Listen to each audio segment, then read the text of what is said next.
After his rebirth, the first thing Julian Thorne did was to kneel before his parents, his voice earnest and sincere.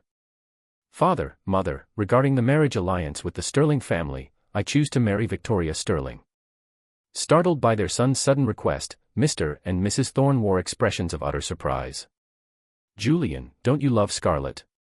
Is Victoria not Scarlett's aunt?" As if reminded of something, Julian's gaze flickered, his voice tinged with a trace of sorrow. "It is precisely because I know the consequences of loving her that I no longer dare. Father, Mother, I have never asked anything of you. As a privileged young master of a wealthy family, I understand that marriage is a responsibility I must bear. I have only this one request. Please grant it." Seeing the redness on his forehead from pressing it against the floor, Julian's parents sighed softly and helped him up. "Since you've made up your mind, then your mother and I will go to the Sterling family and inquire. The only issue is that Victoria Sterling holds a high position and immense power. She might not necessarily agree to this marriage. You must be mentally prepared." While comforting their son, Julian's father and mother prepared generous gifts for their visit. As the black sedan gradually drove away, Julian turned back to look at the familiar furnishings of the living room, a sense of unreality washing over him. Suddenly, the phone on the table rang. "Night scene. Come over." It was a message from Scarlett Sterling, inviting him to meet, along with the address of a bar.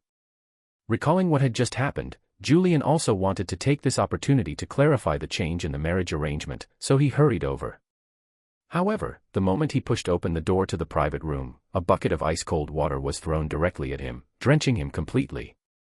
The icy chill seeped into his skin, causing him to shiver involuntarily. He heard mocking laughter coming from all directions. "Oh, isn't this our young Master Thorne?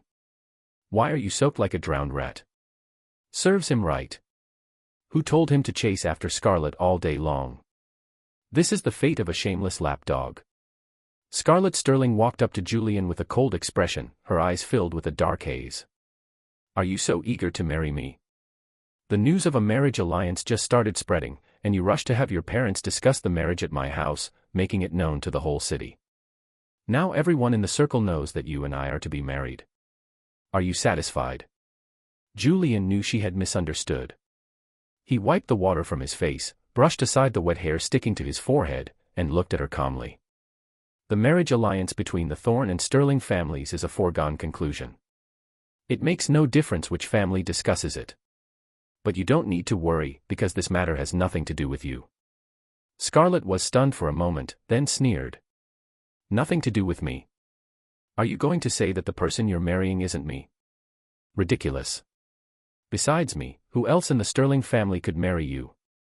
Just as Julian was about to speak, the partially closed door was pushed open. Liam Miller burst in, and upon seeing the scene, tears welled up in his eyes. "Scarlett, I heard you're getting married. I came specifically to wish you happiness, to wish you and young Master Thorne a happy and long life together." With that, he rushed out with reddened eyes, leaving only the faint sound of his sobs behind. "Liam." Scarlett instantly became anxious, pushing aside the person blocking her way and chasing after him. Julian, who was pushed onto the coffee table, suffered a cut on his forehead. Blood flowed profusely, making him look extremely frightening. A sharp pain struck him. He looked at the two receding figures, and many past events surfaced in his mind. In his previous life, Julian and Scarlett had grown up together as childhood sweethearts, and their relationship was very deep. After reaching adulthood, when he heard his parents mention the marriage alliance between the two families, he thought of Scarlett's meticulous care for him over the years and unhesitatingly chose her. But after hearing this news, her attitude towards him gradually changed from anger to indifference, and finally to near disgust. Julian didn't understand why, but he still chose to marry her, thinking that things would gradually improve after the wedding. But even after their child was born, he found tens of thousands of photos of Liam Miller treasured by Scarlett in the study. At that moment, he realized that the person she actually loved was the son of her family's housekeeper, but she couldn't have him due to the class difference. Liam Miller also married someone else 2 years after their marriage, but their relationship was always discordant. Scarlett drowned her sorrows in alcohol every day, grieving for him, and the day Liam's wife died in a car accident was the happiest day of Scarlett's life. Julian saw all of this and felt a deep sense of desolation, but he could only force himself not to pay attention, focusing wholeheartedly on raising their daughter until adulthood. That was until a kidnapping case involved both his daughter and Liam's son.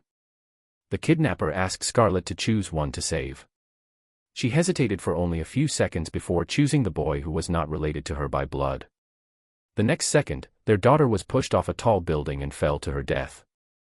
Witnessing this, Julian broke down on the spot and jumped off the building as well. Now reborn, he was unwilling to torture himself any longer and only wanted to draw a clear line with Scarlett. In the private room, a group of people were still laughing and making sarcastic remarks. A forced melon isn't sweet. Scarlett doesn't want to marry someone, so what if they get married? When Scarlett is not home, some lap dogs will be complaining at home. Amidst the mockery, Julian's phone rang. He picked it up and saw a message from his parents. Julian, Victoria agreed. The wedding will be held in half a month. His parents were usually calm and composed. The 3 exclamation marks clearly showed how surprised and excited they were that Victoria Sterling had agreed. Julian suddenly breathed a sigh of relief. He forced himself to stand up and looked at the people who were watching the drama, the corners of his eyes and eyebrows revealing an unprecedented firmness. Whether I'm happy after marriage is none of your concern, and it has nothing to do with Scarlett Sterling. Please tell her that I will be married in half a month, and the bride will not be her. After leaving the bar, Julian went to the hospital to treat his wounds. Back home, he cleaned out everything related to Scarlett, sealing it all in boxes. His parents, who happened to return home at that moment, were taken aback. Julian, have you truly let go of Scarlett? Do you no longer love her? Seeing his unhesitating nod, Julian's parents were relieved and said with a smile, "That's good. Victoria is busy abroad, but today the Sterling family had a video call with us, and the marriage has been settled. Compared to Scarlett, Victoria is more composed and refined, indeed more suitable for you. It's just that with her reputation, we felt it was a bit presumptuous, so we didn't consider her initially. We thought she wouldn't agree, but surprisingly she accepted very quickly." Julian's eyes instantly turned red. When he initially made up his mind, he knew Victoria would definitely agree. In his past life, because of a generational gap, all the scions of prestigious families were afraid of her, Julian included. Therefore, he had very little contact with her, hardly ever meeting except for family banquets. He only knew that she was wholeheartedly devoted to her work, single-handedly creating a towering business empire, and had never married. It wasn't until the age of 35, when she committed suicide, that a stack of love letters was found in her bedroom during the arrangement of her belongings. Each letter was addressed to a star, and no one in the Sterling family knew who this was for. Only Julian knew that the day he was born, the sky was full of stars. Star, meaning bright admirer of the celestial, was a pet name given to him by the most intimate elders in his family. He had never known that this woman of high position, seemingly unattainable, had been secretly in love with him all her life. Now that heaven had given him a chance to start over, he was willing to give them both a chance. Lost in thought, Julian's parents took out a gift box and presented it to their son, their tone full of gratification. "Julian, tomorrow is your birthday. Victoria can't make it back, but she had her assistant bring a gift from her study. See if you like it." Upon opening it, Julian saw a dazzling ring. This was the most expensive diamond ring auctioned by Sotheby's in nearly 50 years, named Starcatcher. He had been fortunate enough to see it once and had never forgotten it. He hadn't expected Victoria to send such a priceless gift. A warmth rose in Julian's heart. In his previous life, ever since the news of their arranged marriage spread, Scarlett had never given him any gifts. He had long forgotten what it felt like to receive a gift from a loved one. The next day, the birthday banquet for the eldest son of the Thorne family began promptly at 7 in the evening at the most luxurious hotel. A host of guests offered their congratulations. With the matter of his arranged marriage settled, Julian felt a weight lifted from his heart and a smile graced his face. Until midway through, a commotion arose from the crowd, and all eyes turned towards the entrance. Julian followed the gaze of the others only to see Scarlett unexpectedly attending his birthday banquet with Liam Miller. And this was not the most humiliating part. The most humiliating thing was that Scarlett's group of friends came marching towards him with a huge plaque. In the center of the plaque were 4 large words, hypocritical and self-righteous. Dedicated to Julian Thorne. The guests crowded forward to watch the show, whispering and gossiping among themselves. Julian's face turned pale. He clenched his fists tightly, staring fixedly at the group of troublemakers, his voice icy. What is the meaning of this? The group sneered at him, deliberately raising their voices. That's what we want to ask you. Didn't you say yesterday that Scarlett wasn't the bride? Then why did Scarlett find out when she got home that the family had already started preparing for the wedding? Who's better at playing hard to get than you, young Master Thorne? I think these words are perfectly fitting. I knew he was just being stubborn yesterday. He's been chasing Scarlett for so many years, everyone knows he's been groveling to the point of losing his dignity. Now suddenly saying he doesn't like her, doesn't want to marry her. It's just a delaying tactic. Among your generation in the Sterling family, there's only Scarlett. Who else could he marry but her? A burst of laughter erupted in the hall. Scarlett also looked at him coldly. Julian Thorne, stop acting so hypocritically and self-righteous, and don't think you're attracting my attention. After we get married, you'll only have the title of my legitimate husband, nothing else. I won't give you anything. Julian had heard these words from her in his previous life as well, and she hadn't lied. In 7 years of marriage, apart from the title, he truly had nothing. Hearing these words, the surrounding people started buzzing with discussions. Julian's complexion instantly paled. He took a deep breath and raised his voice. Scarlett Sterling, I don't need you to give me any title. Listen carefully, my betrothed is not you, nor anyone of your generation, but your. Before the name could be uttered, it was interrupted by an unexpected event. Liam Miller suddenly covered his nose and mouth, his face breaking out in a dense rash. With reddened eyes, he leaned on Scarlett's shoulder.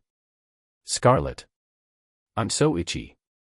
Why are there so many hyacinths here? I'm allergic to hyacinths. Hyacinths were Julian's favorite flowers, so the hall was decorated with them everywhere one looked. Hearing the increasingly rapid breathing of the person in her arms, Scarlett's expression turned urgent. She kept calling Liam's name and finally had someone take him to the hospital. In the end, only 2 sentences were left. One for him, Julian, after we get married, you're not allowed to plant or place hyacinths anywhere. One for her friends, after I leave, wreck this banquet hall. Sure thing, Scarlett. Consider it done. Before the words faded, the group, like a band of bandits, picked up tables and chairs and started smashing everything in sight. The birthday cake was smeared all over the floor, shards of glasses and dishes flew everywhere, and the flowers were trampled into mud by the dodging guests. Stop.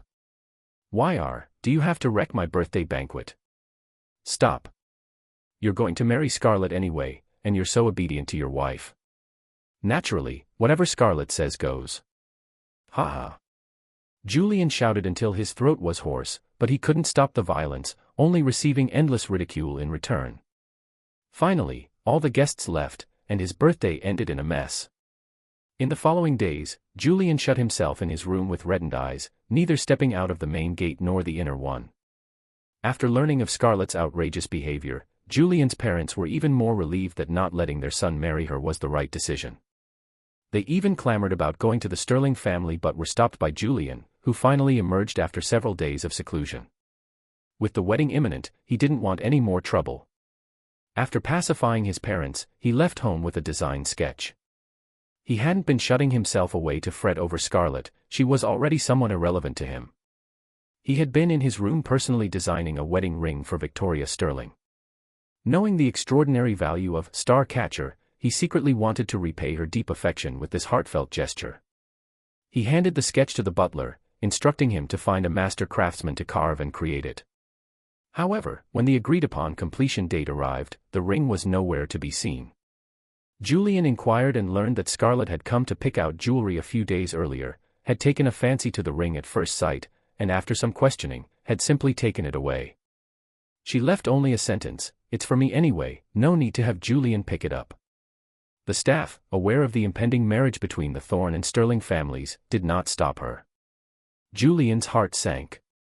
He rushed to the Sterling residence to find Scarlett and retrieve the ring. As soon as he entered, he saw Liam sitting amidst a pile of packages. "Miss, you secretly cleared my shopping cart again without telling me. You're so good to me, how can I ever repay you?" I'm happy to do it, you don't need to repay me. And I've told you several times, don't call me miss anymore. Only then did Liam call her Scarlett. Seeing the affectionate glances between the two, Julian didn't even blink and strode inside. Hearing footsteps, Scarlett turned around and frowned upon seeing him. What are you doing here? The wedding ring you took. Give it back to me. Seeing Julian's outstretched hand, Scarlett raised an eyebrow. It's gone. Julian's gaze sharpened, and his tone became heavier. What do you mean, it's gone? Scarlett was still thinking of an excuse when Liam, sitting on the floor, spoke up timidly. Mr. Thorne. I saw online that wedding rings are the easiest to use for opening packages, so I used it to open a few hundred packages. The ring is scratched now, do you still want it? As he spoke, he opened his palm, revealing the badly marred ring. Scarlett actually allowed her wedding ring to be used by Liam to open packages. A surge of anger flared up in Julian's heart, rapidly spreading throughout his body. He could no longer control his emotions, and his eyes reddened as he looked at the two nonchalant people in front of him. Scarlett Sterling, what right did you have to take my things without permission? Liam, what gives you the right to trash it like this? Don't you two know how to write the word respect? Seeing him so distraught over a ring, Scarlett's good mood was ruined, and her tone became impatient. This wedding ring was originally for me. What are you shouting about? Oh right, I've decided to register our marriage but not hold a wedding ceremony, so your designing a wedding ring is useless. Don't waste your efforts. Julian clenched his fists, infuriated by her dismissive attitude, and declared once again, Scarlett, this wedding ring is not for you. If not for me, then who? Julian, that's enough. You're overacting. Scarlett retorted casually, tossing the ring away and pulling Liam out the door. Don't waste time arguing with him. Liam, didn't you say you wanted to learn to drive the other day? Come, I'll teach you. Watching the two leave, countless surges of anger and resentment welled up in Julian's heart. He wanted to chase after them, but he was powerless to do so. He could only squat down and search for the ring. After half an hour, he finally found it in the flower bed. Carefully placing it in his pocket, he turned and left without hesitation. It was too late to make a new one, so he could only find someone to repair it and see if it could be restored to its original state. Just as he walked out of the villa, he heard a strange noise. Looking up, he saw a car speeding straight towards him. Julian's eyes widened suddenly. With a loud bang, he was thrown 10 meters away and landed in a pool of blood. Liam, pretending to be scared, got out of the car, crying. Oh no, oh no. I just started learning to drive and accidentally hit the gas instead of the brakes. I've caused a big accident. Mr. Thorne is bleeding so much. Scarlett, will something happen to him? Seeing the large blood stain on the stone steps, Scarlett frowned and held Liam in her arms, comforting him softly. It's okay. He always likes to play pitiful, and he's just acting now. Don't worry about it, he'll wake up when he can't keep up the act anymore. Liam, don't be afraid and don't cry. Hearing these words in a daze, Julian felt a chill run through his body, and tears could no longer be held back. Scarlett, I thought that even if you didn't like me, we've been childhood sweethearts for so many years, you would at least have a tiny bit of feeling for me. But you're willing to completely disregard my life just to comfort Liam. Why did I ever like you in my past life? He struggled to call for help, but just as he grasped his phone, his strength completely drained away. Boundless darkness surged in, completely engulfing him. When he opened his eyes again, it was already the next day. Shortly after he woke up, a doctor came in with his medical records and said sternly, "Why didn't you come to the hospital immediately after the car accident? Did you have to bleed so much before being sent here? Are you kidding me?" Recalling the scene before he lost consciousness, Julian moved his lips but only managed a bitter smile, unsure how to answer. Was he supposed to say that his childhood sweetheart was busy comforting another man, so she left him for dead? The doctor didn't press further but continued, "Where's your wife? Get her to complete the hospital admission procedures for you." The anesthetic hadn't worn off yet, and Julian blurted out subconsciously, "Abroad." Before he could finish, the door to the ward was pushed open. Scarlett, who happened to enter, stared at him intently. "Who's abroad? Isn't she right here?" You signed the surgical consent form, so she must be his wife, right? Weren't you told to keep watch 24/7 while the patient is in a coma? Why did she suddenly disappear? Luckily nothing happened.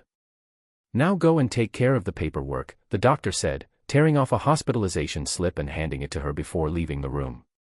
She's not my wife, Julian was still explaining, even though everyone had already left.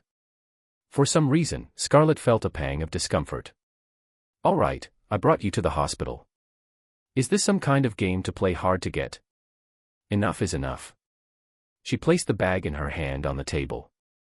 When she saw the bandages wrapped around his head, her tone softened slightly. It's still warm. Eat it while it's hot. Seeing the familiar logo, Julian was stunned. In the past, whenever he was sick and couldn't eat anything, Scarlett would travel dozens of miles and wait in line for a long time to buy blueberry muffins from this particular shop to cheer him up. But whether it was in his previous life or this one, ever since she found out about the arranged marriage, she had never been this gentle. Looking at the steam rising from the bag, Julian didn't move. He gently closed his eyes. The next second, he heard Scarlett's hesitant voice. Yesterday. Liam didn't mean it. Don't make trouble for him. So it was still for Liam.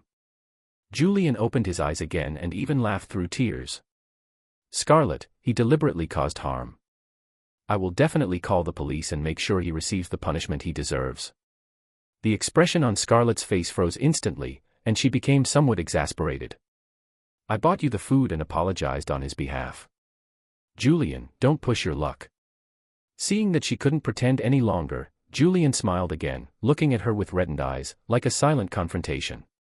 As if knowing his stubborn temper, after an unknown amount of time, Scarlett rubbed her temples and sighed deeply.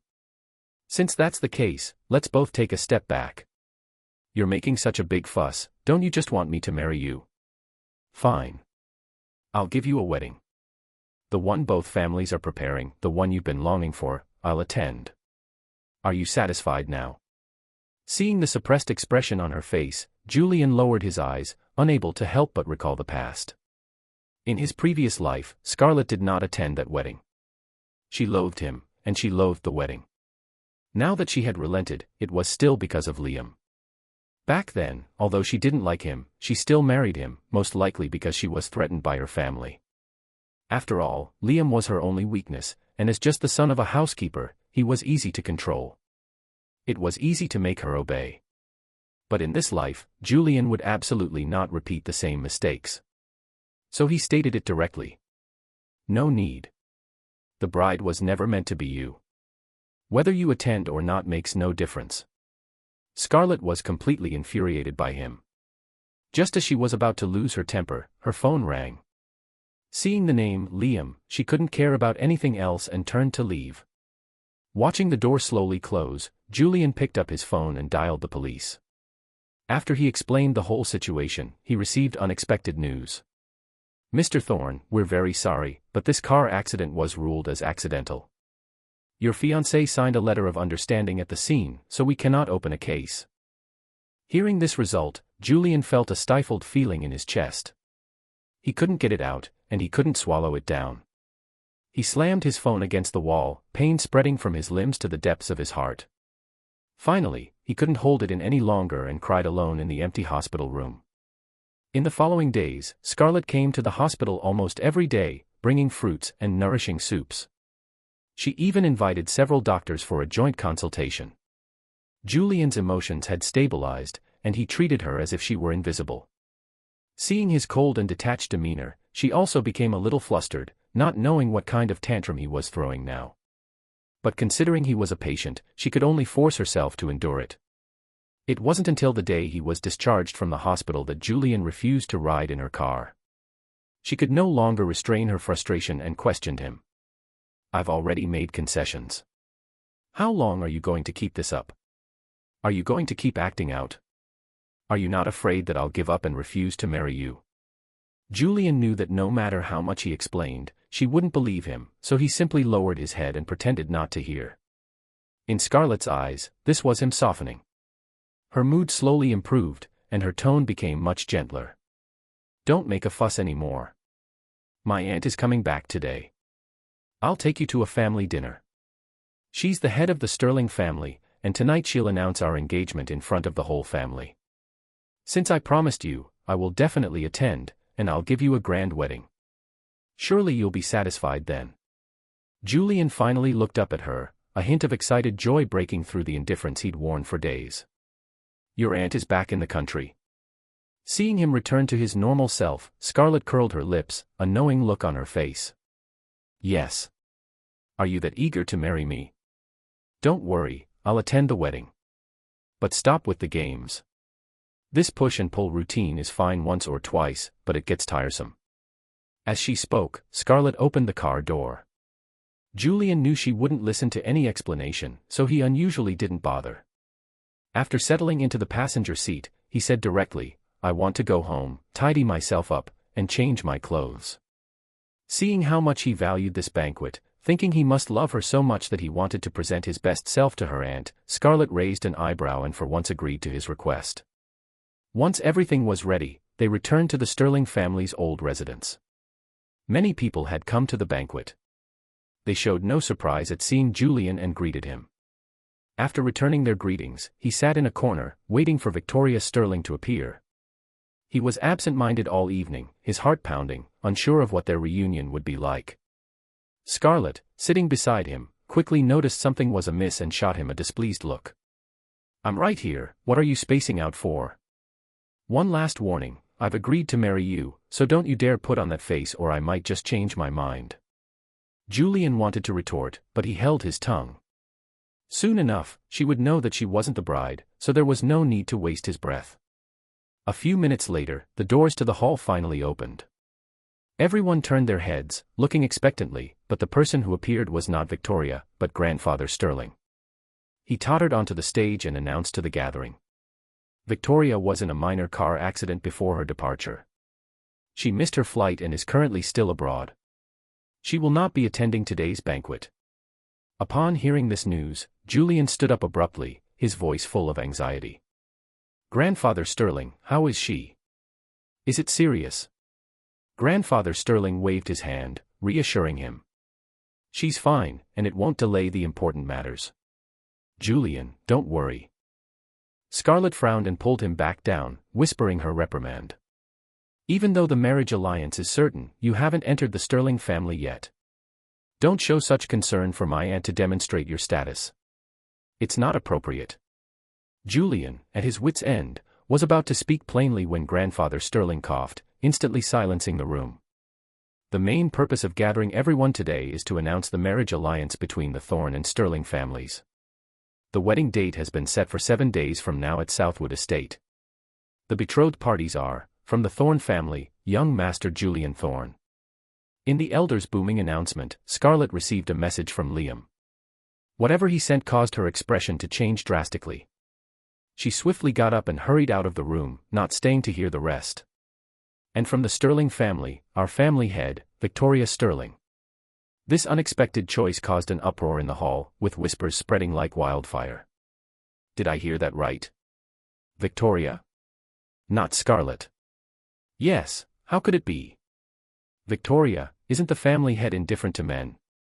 Why would she marry a young fellow like him? The murmurings of the crowd nearly overturned the entire hall, but given Victoria Sterling's status, everyone, though shocked, dared not say too much. And they finally sent their congratulations to Julian, who had risen to acknowledge them. After the banquet, his mind remained troubled by the car accident, and he made a special visit to Grandfather Sterling. The elder patted him on the shoulder, his face full of joy. Victoria sent photos. I saw them, it's just a minor injury. She'll recover quickly. Julian, just focus on the preparations. With this reassurance, Julian finally felt at ease. For the next 2 or 3 days, he stayed at home preparing invitations, wedding attire, dowry items, and other things, oblivious to the outside world. During this time, he received many messages from Scarlett's friends, but he didn't open a single one.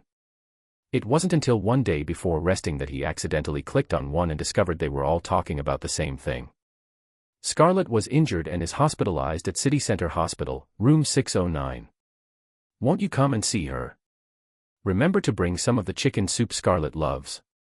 What's the meaning of not replying to messages? Are you still playing that old trick of push and pull? Is it never ending? Julian, what are you doing? You, a lovesick puppy, acting all high and mighty. Get over here. Seeing these messages now, Julian found them amusing. He took a few seconds to type a line and send it. Scarlett had a car accident. She has nurses, she has you, and she has Liam Miller. What does it have to do with me? After the message was successfully sent, Julian opened his social media feed. Scrolling down, it was filled with Scarlett's selfies from the hospital. He remembered that she almost never updated her feed, so he was a little surprised to see them, but he didn't dwell on it. He glanced at them and exited, reaching out to the Sterling family members he had added a few days earlier, inquiring about many things concerning Victoria. After learning that Victoria enjoyed eating fish, Julian went to his own fish pond the next day, planning to catch a few fish to practice his cooking skills so he could make them for her in the future. Just as he picked out the ones he liked, he turned around to see Liam, who had somehow gotten in, walking towards him. He wrung his fingers, looking utterly innocent. "Mr. Thorne, are you angry because you know that Scarlett fought with someone and injured her hand to protect me? It's all my fault. If you want to blame someone, blame me. I know you're her fiancé, and I'm just the housekeeper's son, not worth her going to such lengths." Hearing his passive-aggressive tone, Julian frowned and turned to leave. Liam grabbed his hand, and in his puzzled gaze flashed a provocative smile. Julian hadn't yet understood why his expression had suddenly changed when he saw Liam raise his hand and slap himself several times, crying his heart out. "Mr. Thorne, hit me. Scold me. I'll accept it all. I just beg you not to be angry with Miss Scarlett. As long as you go and see her, no matter what you do to me, I won't resist." Seeing his uncharacteristic behavior, Julian's eyelids twitched, realizing something was amiss. He was just about to pull his hand away when he saw Scarlett, her face full of anger, bursting in with a group of people surrounding them. "Julian. Why did you hit Liam? I've already agreed to hold the wedding, don't push your luck." Julian looked at her coldly. "I didn't hit him. There's surveillance over there, see for yourself." He then intended to leave, but the furious Scarlett glared at him, not listening to a word, her voice like ice. "I used to think you were just a spoiled young master, but now it seems you're simply hopeless." With that, she had her friends restrain Julian and then took Liam's hand. "Liam, I won't allow you to suffer any grievances. Hit him back." Liam initially sobbed and said he didn't dare, but after everyone around him encouraged and supported him, he stopped pretending. With all his strength, he slapped him fiercely. With a loud crack, Julian's face swelled up, and his still healing forehead began to bleed. A burning pain shot through his nerves, making his ears ring. Taking advantage of the fact that no one noticed, Liam pushed the still-dazed Julian into the pond, pretending to be kind and saying he wanted to save him. Scarlett cast a cold glance and left with her entourage. "Don't bother. The water is so shallow, he won't drown." Julian struggled in the water for a long time, exhausting all his strength before he was finally discovered and rescued. After returning, he developed a high fever that night, which still hadn't subsided the next day. He had many dreams related to the past, tears hanging at the corners of his eyes, muttering nonsense. "I feel so awful. Scarlett, didn't you go to buy me blueberry muffins? Why haven't you come back? It was my fault. I'm sorry, Scarlett. I promise you I won't hide the love letters other boys give you anymore." Scarlett, who happened to push the door open, was initially startled when she heard this. She recalled the time when Julian followed her around and she was happy to spoil him, and couldn't help but soften a little. "It's come to this for no reason. If you hadn't insisted on forcing the marriage, I would have treated you like a brother for the rest of my life." The day Julian heard this and woke up, as soon as he opened his eyes, Scarlett resumed the disdainful look she had worn a few days ago and said in a deep voice, "The old master heard you were sick and insisted I come to see you. Don't get any ideas, I was forced to, otherwise I wouldn't have come at all." The next second, Liam entered timidly, nervously apologizing. "Mr. Thorne, I was wrong about what happened yesterday. Please forgive me."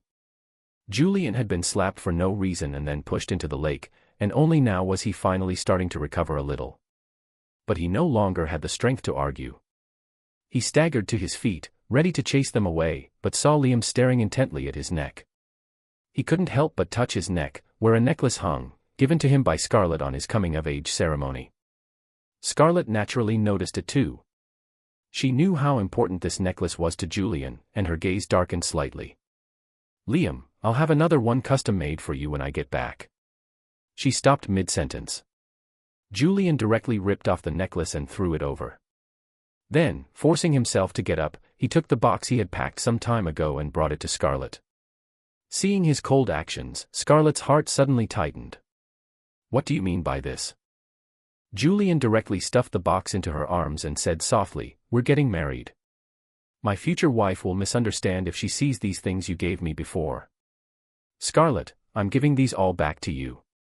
From now on, we have nothing to do with each other." Scarlett knew he was acting up again. She overturned everything in the box, her face darkening as she looked at him. "You were the one who hit Liam first, and now you're throwing a tantrum. Isn't your future wife me? Nothing to do with each other. Let's see if you can keep up the act on our wedding day." After venting the frustrations that had been suppressed in her heart, she dragged Liam away.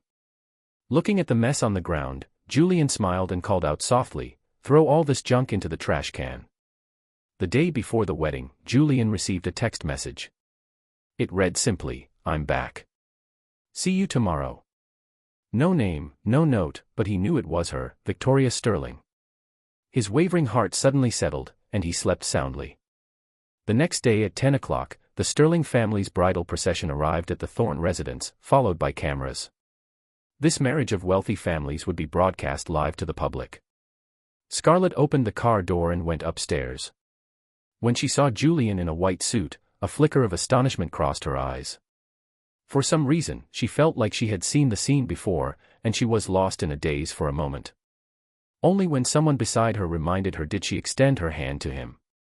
But Julian didn't take it. He looked at her calmly, his tone flat. "Scarlett, you've come to the wrong place.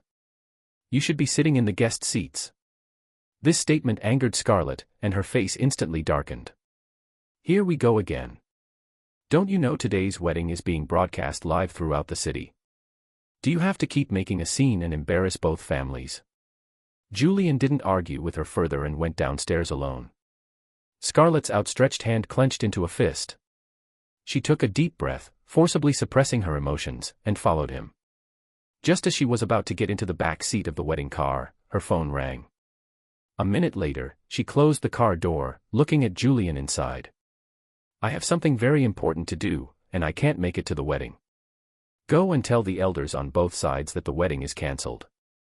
She had thought that when she said this, Julian would be sad and embarrassed, and tears would fall. But he just looked at her calmly. "I told you, whether you come to this wedding or not, it doesn't matter, because the bride is not you."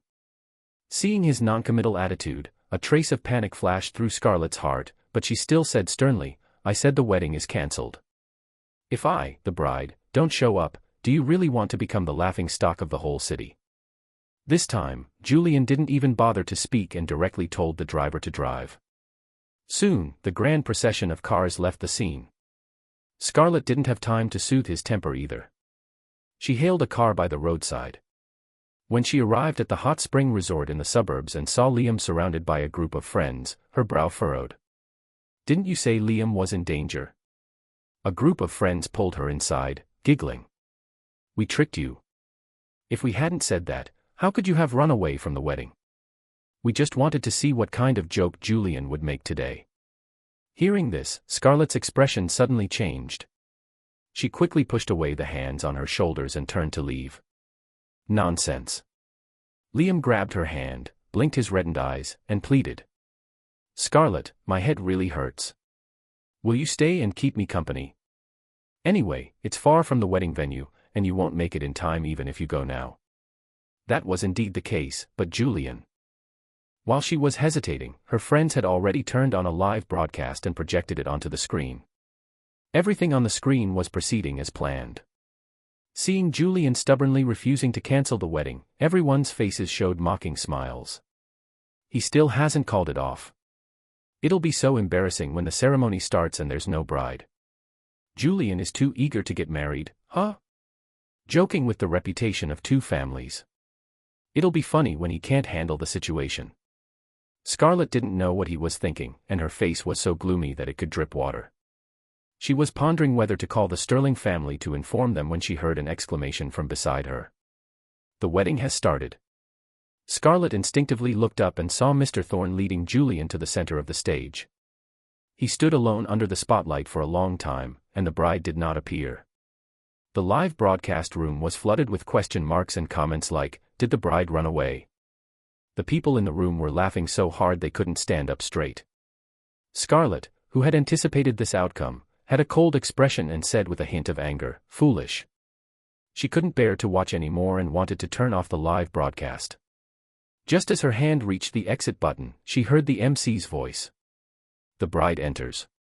The next second, the closed doors opened. Under the gaze of thousands, Victoria Sterling appeared, wearing a wedding dress inlaid with sky-blue diamonds. She faced the audience and nodded slightly, her cool, enigmatic eyes sweeping across the room, exuding an overwhelming sense of pressure. The entire hall fell silent, not a whisper to be heard. The guests were stunned. No one had expected that in the marriage alliance between the Thorne and Sterling families, the bride would be Victoria Sterling. The people waiting in front of screens for a spectacle were also frozen in place like stone pillars. Scarlett clenched her teeth, her forehead bulging with veins, her voice filled with fury. "Little aunt. Impossible. There must be some mistake." At this, everyone in the room snapped back to reality, stammering in agreement. "Yes, yes, yes. The master of ceremonies must have made a mistake. How could President Sterling marry Julian? They're a generation apart. Julian wouldn't even have Scarlett, how could he be worthy of President Sterling? It's a blunder, just a blunder."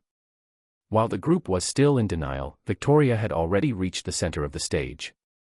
The wedding had entered the next phase, the vows.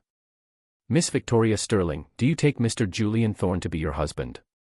To love him and be faithful to him, for richer or poorer, in youth and old age, to stay by his side and grow old together?" After hearing Victoria's solemn vow of "I do," the entire room fell into a dead silence.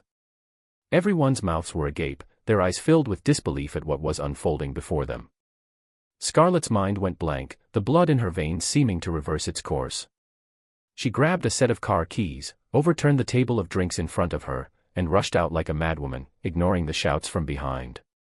Only one thought remained in Scarlett's mind: Julian Thorne was supposed to be her fiancé. He was only supposed to marry her. He absolutely could not marry her little aunt.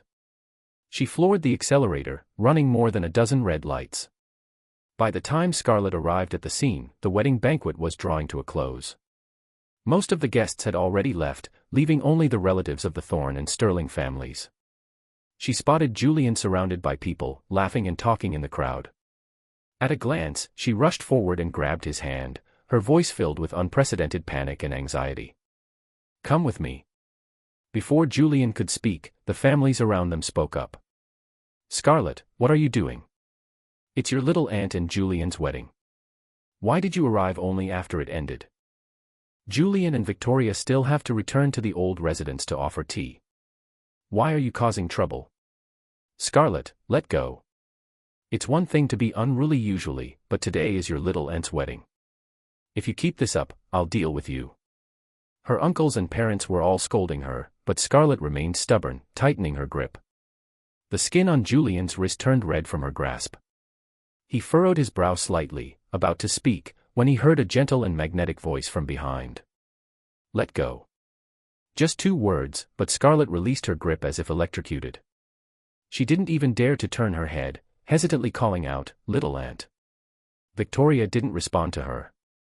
The crowd automatically parted, and she walked directly to Julian, lifted his hand, and gently rubbed it.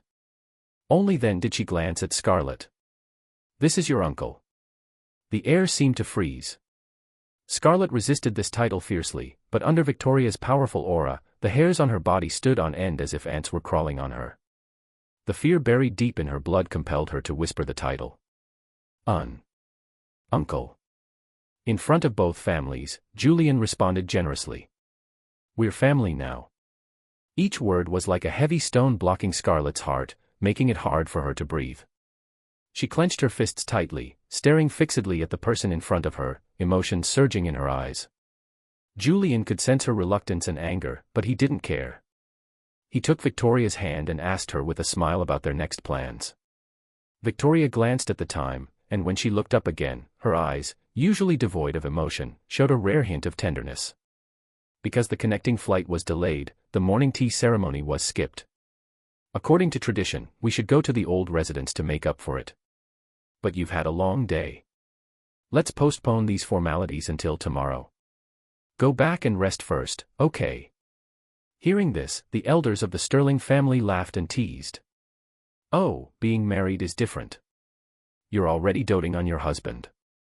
Victoria always seemed so aloof and distant, but it turns out she can speak so gently. With his youngest daughter now married and the entire family gathered together, Grandfather Sterling, beaming, waved his hand and said in a loud voice, "As long as you two live in harmony and respect each other, it doesn't matter whether we drink this tea or not." Julian got up early to get ready. You must be exhausted. Don't disturb the newlyweds, everyone. Let's disperse, let's disperse. Amidst the teasing, Victoria pulled Julian away from the venue. Watching their retreating figures, Scarlett's clenched fists cracked. The suppressed anger and pain within her body finally poured out after everyone had left. What on earth is going on? The Thorne and Sterling families were supposed to have a marriage alliance. Wasn't I supposed to marry Julian? Immersed in their joy, Scarlett's parents were startled by her furious shout and looked at their daughter with displeasure. What madness is possessing you now? Half a month ago, when the Thornes came to our door, your Uncle Thorne, Aunt Thorne, and Julian specifically asked for your little aunt's hand in marriage. They never mentioned your name, so how could it be your turn? If the bride wasn't me, why was I asked to meet the wedding procession? Liam, who had arrived late, and a crowd of people were stunned when they entered and heard this conversation. Seeing the sudden intrusion of a large group of people including Liam, Scarlett's parents had already guessed the reason for Scarlett's absence today, and their faces darkened. This morning, your aunt and uncle's flight was delayed during their transfer. We asked you to help with the wedding procession, and what did you do? You ran off halfway, hanging around with a bunch of dubious friends. How improper. Today at the wedding, all the relatives of the Thorne and Sterling families were present except for you. If it weren't for your Uncle Thorne's help in persuading him, the old master would surely have punished you. From now on, Julian is your uncle-in-law. You be careful and don't do anything out of line. Otherwise, if your aunt gets angry, no one can protect you. Amidst these scoldings, Scarlett's face gradually turned pale. She had never thought that one day Julian would become her uncle-in-law. Her shoulders trembled uncontrollably, and she closed her eyes in despair. The past events she had once scoffed at now flashed before her eyes one by one. Julian's resolute clarification in the bar, drenched like a drowned rat, the engagement ring he designed that was too small for her and took great effort to put on, the nervous emotions he couldn't help but feel whenever her little aunt's name was mentioned at family dinners. Only now did Scarlett finally understand. It turned out that everything was true, and Julian had never lied to her. It was just that she was immersed in the past when he pursued her so fervently, so she ignored his changes. From the day of their engagement, Julian was no longer the same Julian. But why did the person who was so insistent on marrying her the day before seem to change overnight? Perhaps it wasn't the person who changed, but the attitude. Had the things she did in the past hurt him so much that he decided to give up? Or was marrying her little aunt just another tactic of his playing hard to get? Countless thoughts swirled in Scarlett's mind, and she felt like her head was about to explode, clutching at her hair desperately. Seeing her like this, Liam held her in his arms, his face full of heartache, constantly comforting her. Scarlett's parents, who were about to leave, saw this, and their expressions turned extremely ugly. The son of a housekeeper daring to dream of climbing the Sterling family tree. Julian was aware of Victoria's feelings, but their lack of interaction across 2 lifetimes left him feeling awkward in their first moments alone. Sensing his unease, Victoria spoke softly. Everyone calls you Julian. Caught off guard by her sudden question, Julian nodded gently. My grandparents also call me Star. You can call me that too. Halfway through the sentence, his face flushed crimson. He inexplicably remembered the stack of love letters he had only glimpsed once, and he lowered his eyes, feeling a pang of guilt. A subtle glimmer passed through Victoria's eyes, a gentle smile playing on her lips. Star, like the stars, the countless stars in the sky. Am I right? For some reason, Julian detected a hint of delight in her voice. Unable to control his curiosity, he stole a glance to confirm, only to be caught in her deep, mesmerizing gaze. For a moment, he was captivated, staring at her blankly. The next second, he heard her say something that shattered his perception of her. Star is nice, and Julian is good too. But I think husband is the best. After all, it's unique. At those last 4 words, Julian's heart began to pound like a drum. Not knowing how to respond, he simply mumbled in agreement, flustered, and quickly averted his gaze, lowering his head. Even with the air conditioning on in the car, he felt sweat beading on his skin, their clasped hands damp and sticky. Victoria chuckled softly, thoughtfully lowering the temperature a few degrees and offering him a handkerchief. As Julian wiped his sweat, he heard her continue, seemingly talking to herself. Although we're a generation apart and I'm 7 years older than you, broadly speaking, we can be considered contemporaries. The driver, who had worked for the Sterling family for over 30 years, couldn't contain himself upon hearing this and interjected. Miss Sterling, how did you figure that? That's quite a stretch. Victoria glanced at the men grinning in the rearview mirror, a hint of resignation in her voice. Uncle Lou, don't spoil my fun. All right, I won't say another word. You go on, continue. Only then did Victoria look away and pick up where she left off. Although we haven't had much interaction before, we're husband and wife now. You don't have to be so afraid of me. Just talk to me like any other couple would. I'll listen to my husband's suggestions and fulfill my responsibilities as a wife. This was the first time Julian had heard her speak at such length. It was also the first time he had seen her chat so casually and freely in a public setting. For a moment, he felt a little uncomfortable and couldn't help but ask, "Say whatever I want." Seeing Victoria nod, he mustered his courage and asked a question. "Why did you agree to marry me?" Victoria was stunned for a few seconds, but she quickly recovered and posed a question back to him. "I can answer you, but before that, I want to ask you a question too. Why did you choose me as your marriage partner?" Now it was Julian's turn to feel a headache coming on. Fortunately, he was quick-witted and soon came up with a few reasons. "I'm the only son of the Thorne family, and you're the head of the Sterling family. Marriage is about a union of powerful families. Besides, we're not that far apart in age, so we'll definitely have common ground and things to talk about. No need to worry about getting along after marriage. And you're so outstanding, I thought I'd try asking the best first. If you actually agreed, wouldn't I be the lucky one?"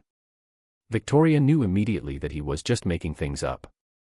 This wasn't what he truly felt, but there were some things she really wanted to get to the bottom of, so after he finished his rambling explanation, she pressed further. "In your mind, I was your first choice for marriage, and Scarlett was the second option." The carriage fell silent in an instant. The mere mention of that name brought back a flood of layered memories for Julian, his gaze subtly shifting. Sensing his reluctance to discuss the person, Victoria was about to change the subject when she heard his voice, noticeably lower. "No." 2 decisive words, spoken with unwavering finality. Julian then lifted his head and looked at her steadily, his eyes holding a resoluteness she had never seen before. "If you didn't agree, then I would definitely not join the Sterling family. I'd find a way to call off this arranged marriage." Hearing this answer, Victoria felt a strange sense of relief. She rubbed her fingertips together and asked 2 more questions that were crucial to him. "Isn't Scarlett good? Didn't you like her very much?" Her barely audible voice carried a trace of complex emotions, difficult to decipher. Julian caught it. He knew why she was asking this, and he knew that his answer would affect their future interactions. Victoria was a woman of proud forbearance. She would never allow herself to be someone's second choice, a substitute for an unattainable love. In their past life, those feelings had been completely buried for over 30 years, only to be discovered after her accidental death, revealing her almost abnormal self-control. If she knew that he had been reborn and had chosen her only to avoid repeating the past, she would undoubtedly continue to bury those feelings. This was not what Julian wanted. So he lied. "I only ever liked her face. I figured since it's an arranged marriage anyway, marrying a beautiful and accomplished woman wouldn't be so bad. So I chased after her." You're so capable, you must have known that she doesn't love me, right? I don't have your abilities, I only recently found out about it. I'm the esteemed young master of the Thorne family, how could I tolerate my wife having another man in her heart? So without any hesitation, I decided to dump her. You're 1,000 times better than her, so I thought I'd give it a try. Anyway, everyone in Capital City knows that I, Julian Thorne, am unscrupulous and shameless when it comes to chasing women. Although his tone was light, Victoria saw the faint glimmer of tears in his eyes. Having navigated the treacherous waters of the business world for years, she had seen all sorts of people and could easily see through them. But facing a lying Julian, she couldn't bring herself to say a harsh word, only wanting to embrace him. And she did just that. After all, they were husband and wife now, the restraints of the past no longer applied. The man sobbed softly, his tear-soaked shirt clinging to her, causing an inexplicable ache in her chest. She gently patted his back, her voice gentler and warmer than the spring sun. This is called bravery, not unscrupulousness. It was a simple sentence, yet it acted like putty, smoothing over the deeply etched, uneven scars on Julian's heart. He no longer suppressed the emotions that had caused him so much pain, letting them all flow out in his tears. After a good long cry, he was also hungry, and the car had stopped. The carriage was left with only the newlywed couple, still holding each other close. With the emotions dissipated, Julian felt nothing but embarrassment when he recalled the previous scene. How could he have cried in front of Victoria? How was he supposed to explain this? As he pondered, Victoria spoke first. Weren't you curious why I agreed to the arranged marriage? The reasons are the same as yours. Firstly, for a powerful alliance. Secondly, because you're very good. And thirdly, I'm getting older. It's time to settle down. Julian knew immediately that she was just making excuses. In her previous life, she had been pressured by her family to get married until she was 35, all for him, and she had remained single. So he muttered under his breath, liar. A flicker of surprise crossed Victoria's eyes, and she nodded noncommittally. You lied to me too. 1-1. We're even. One night, Scarlett was drowning herself in alcohol, drinking until she vomited, yet she refused to put down the glass. Beside her, Liam's eyes were swollen from crying, his voice hoarse as he pleaded with her. Scarlett, please stop drinking, okay? If you keep this up, you'll end up in the hospital. Don't hurt yourself like this over a man who doesn't know what's good for him, a social climber. Hearing this, Scarlett's somewhat muddled eyes regained a bit of clarity. She grabbed Liam's collar, her voice still carrying a drunken slur. What do you mean, doesn't know what's good for him? Social climber? He married my little aunt just to spite me. We've known each other for over 10 years, how could I not understand his little games? He just wants me to coax him. I'll go find him right now. Just crook my finger, and he'll definitely come running back. With that, Scarlett pushed away the wine bottles and staggered to her feet, heading towards the door. Liam bit his lip, his face full of resentment as he followed her. The taxi driver stopped the car at the Southwood estate. Scarlett directly entered the password and barged in. In the quiet of the night, the incessant knocking disturbed everyone's peaceful slumber. The butler opened the door and, seeing it was her, quickly called for someone to help her inside and was about to go upstairs to inform Victoria. A gust of evening wind sobered Scarlett up a little, and she insisted on going upstairs, with them banging on the door. Awakened by the noise, Victoria opened the door and, seeing her drunken state, her expression immediately turned cold. Take her to sober up. The butler, receiving the order, immediately led people into the bathroom and hallway. Only Liam remained. He lowered his head, trying to minimize his presence, his voice sounding as if he were about to cry. Miss Sterling. Victoria glanced at him, about to ask what had happened tonight, when she heard footsteps behind her. What's all the commotion? Seeing Julian rubbing his eyes as he walked out, a bit of warmth rose in her cold eyes. She turned and took his arm. It's nothing. You go back to sleep. I'll handle it quickly. Hearing a familiar voice, Liam couldn't help but look up, only to see the person Scarlett had been pining for all night now nestled in another woman's arms, being carefully tended to. Thinking of how his careful schemes had come to nothing and how the person he hated most was now living the life he envied, Liam was filled with resentment and couldn't resist stirring up trouble. Mr. Thorne. Miss Scarlett was heartbroken all night because you got married. Today, no matter how angry you are with her, you shouldn't have used Miss Sterling as a shield to hurt her so. She had already agreed to marry you, how could you go back on your word? After not seeing him for a few days, Liam's ability to sow discord and speak in such a saccharine, manipulative way had truly grown. Julian raised an eyebrow, about to speak, when he heard Victoria's low voice. Sharp tongue. Tomorrow I'll have to ask my sister-in-law how she managed to train such a clever servant. Hearing the words sister-in-law, Liam felt a chill run through his entire body. Scarlett's parents had always disliked him and had tried several times to find reasons to fire his family, but Scarlett had always stopped them. If Victoria personally complained to them, not even the gods could save his family. So he stammered an explanation, his words slurring.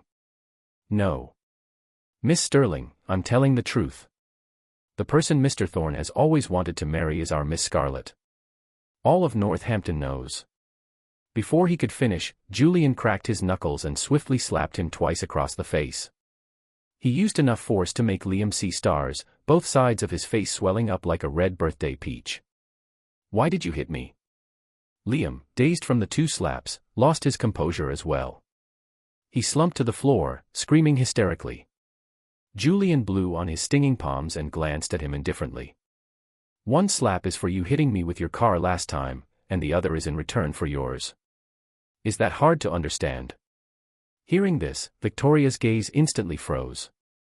When she looked down at the person on the floor again, the emotions contained in those eyes made Liam shudder. There was no anger, no contempt, only the indifference of looking at an ant.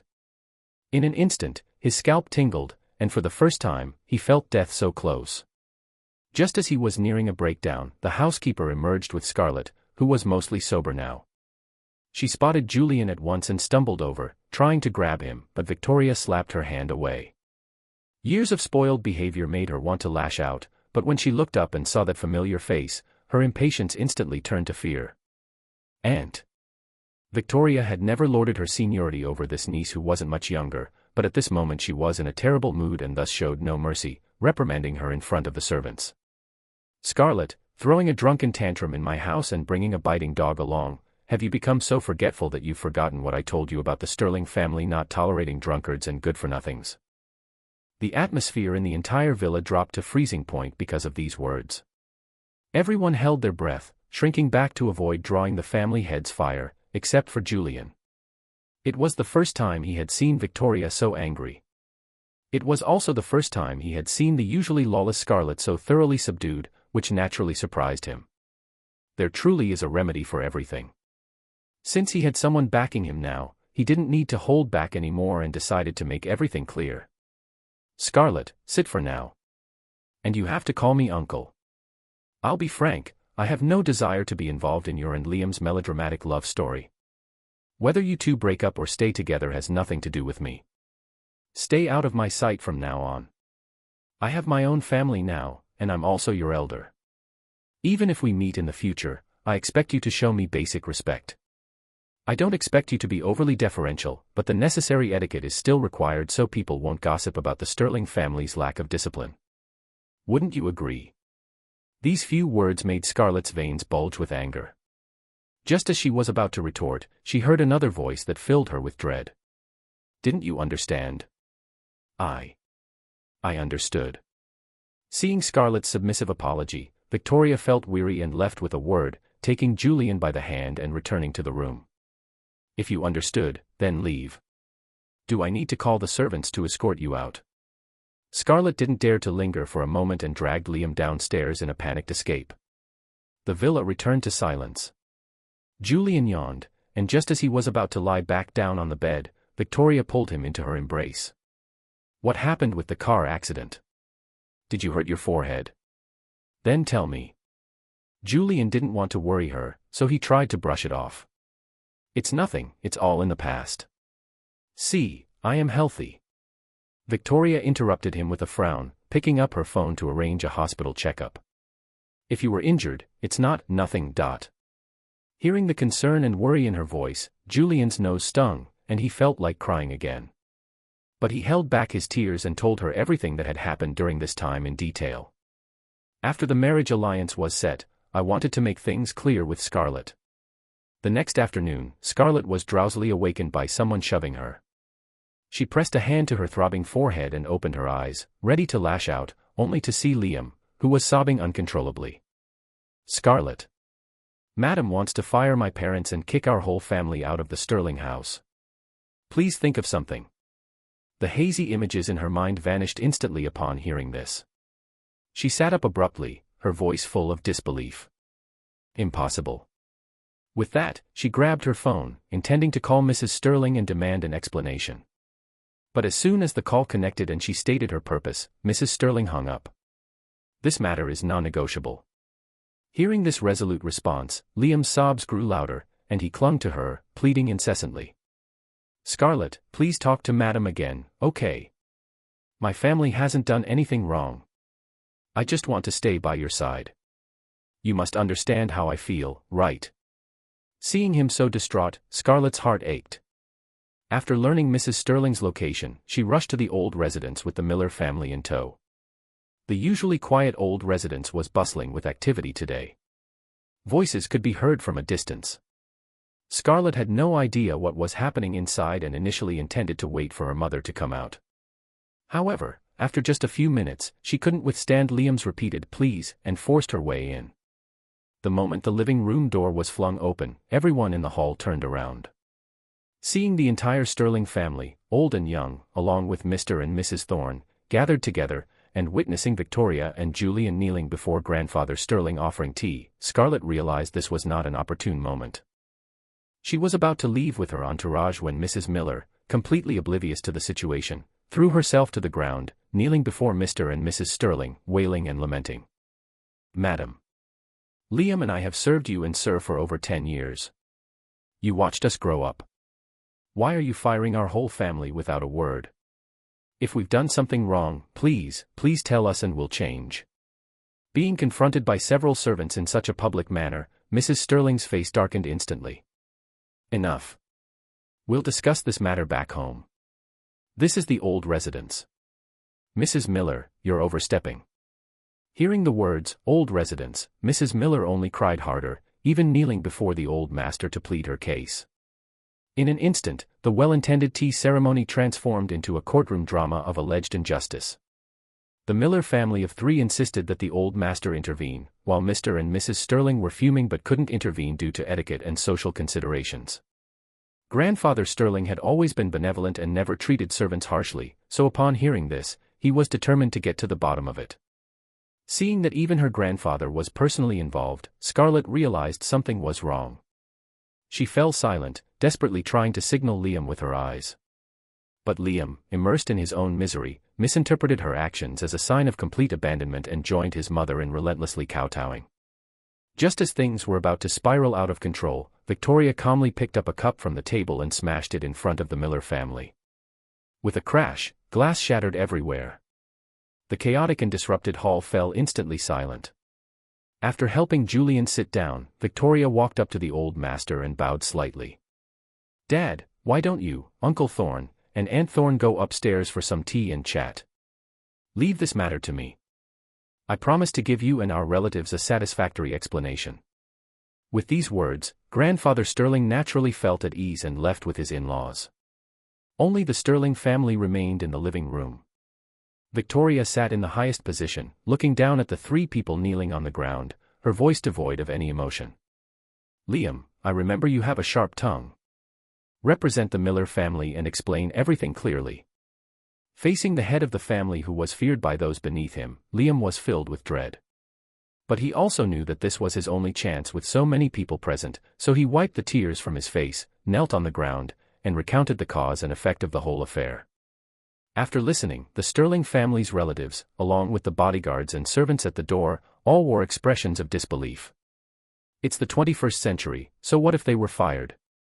It's not like they couldn't find another job. Was it necessary to make such a scene? Only Victoria showed no change in expression from beginning to end. She summoned her elder brother and sister-in-law and asked them to gather all the servants in the house. In front of everyone, she asked the servants about their thoughts on the dismissal of the Miller family. At the mention of this, the previously silent crowd came forward one after another, pouring out their hearts. I think Madam was right.